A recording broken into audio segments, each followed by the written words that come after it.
Esto es Pulso Latino con Alejandra Forero.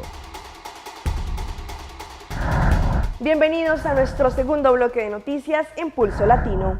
En Aruba, a las 12 de la noche del pasado 31 de diciembre, se vivió una esfera lumínica que adornaba el cielo, pero seguramente desde un sector que se apreció con mayor plenitud este espectáculo fue Joyver.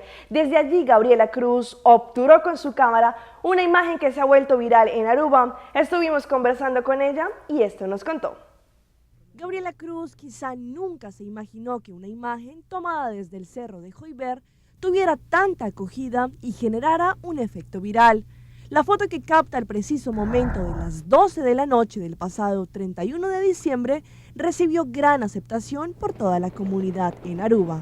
Subimos a Joyver y subí con mi cámara y cuando llegamos arriba, al llegada de 12, Aruba se iluminó. Era hermoso y entonces sacó una foto que fue viral. Muy probablemente en su juventud nunca pensó que su habilidad en la fotografía le llegara a hacer valer el mérito de una de las mejores fotos tomadas en Aruba.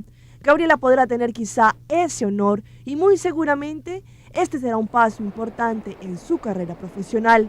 Al preguntarle si ella creía que su imagen se iba a convertir en viral, esto respondió.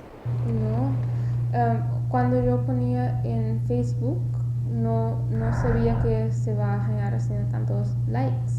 Y entonces más gente se compartieron y llega como 10.000 likes en total. Pero no esperaba eso.